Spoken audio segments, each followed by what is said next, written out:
Media will use its power to try and get a Democrat elected in 2008.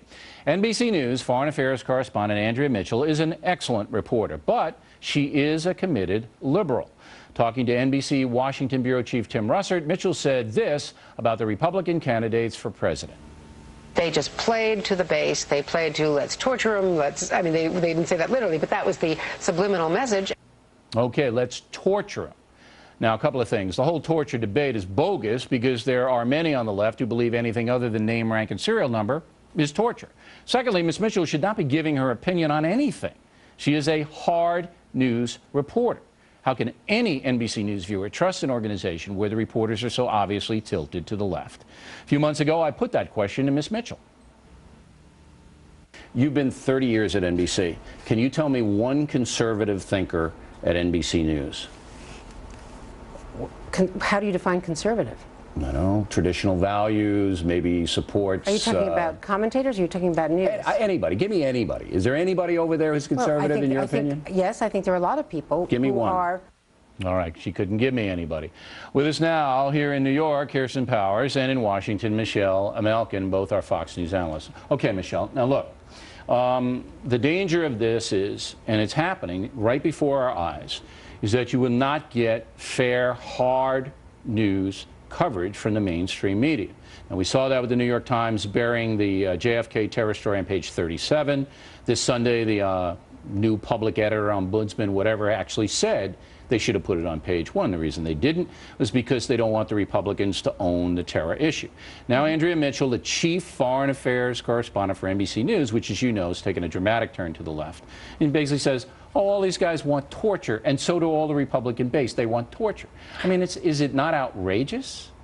It is, and actually this is a fairly typical example of the hard left knee-jerk liberalism that reigns in the mainstream media.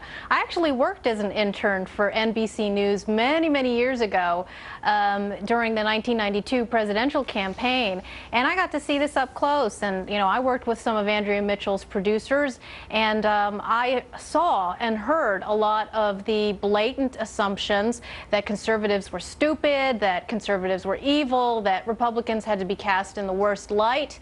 I got to see the sausage making that went on. So none of this is a surprise to me, but I'm very glad that you're flagging it. And here, her liberal bias was so transparent and obvious to anybody who actually watched that GOP debate and saw the nuanced differences, the very careful, thoughtful answers that those GOP candidates made to that question. And so for her to characterize it in some broad brush as pandering to the conservative base and saying that they all support torture is ridiculous. Just go read the transcript and you'll see how out of touch with reality she is. But this is the canard, Kristen. They're all on the record as saying, John McCain, we do not torture. Rudy Giuliani, we shouldn't torture. Mitt Romney, you can use enhanced interrogation but not torture. But again, Ms. Mitchell believes that anything keeping somebody in a dark room, playing loud music, whatever it is torture, and she frames it that way. Except she did say, to be fair, they didn't say that. I mean, she was very clear. No, but it was subliminal.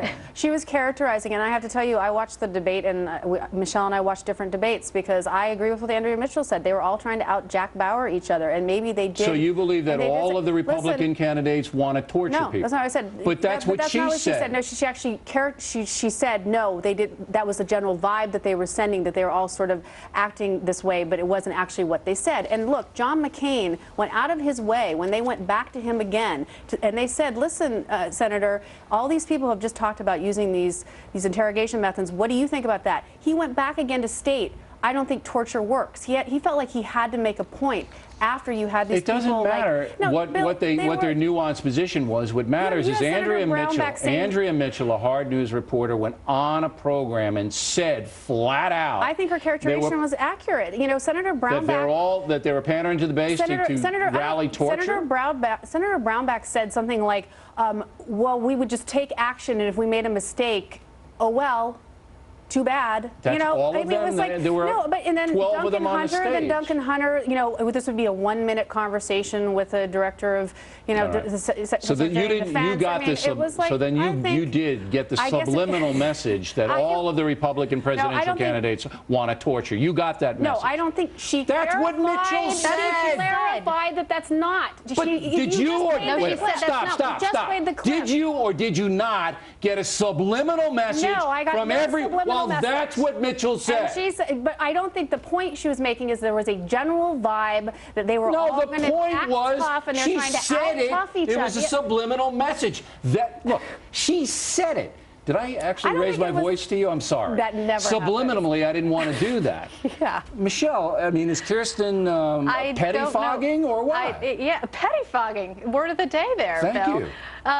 You know, look, you listen to what she said, you listen to what the candidate said, and it's clear who's in touch with reality here. And there were two prongs of her bias in this, and it wasn't just the mischaracterization of what the candidate said, but it was also a smearing of the conservative base, as if all of us want to Right, go they're and, playing and to the base torture, because all the torture people Republicans willy-nilly. they want to torture. And, They let you the know, torture party. It's you know, the the bottom- torture party. Exactly. And the bottom line here is that she would never use that characterization to say that any of the Democrats ever No, pandered because to then their nobody base. at NBC News would talk to her. She couldn't eat lunch with anybody. All right. We'll have more with Kirsten and Michelle in a moment on Don't Ask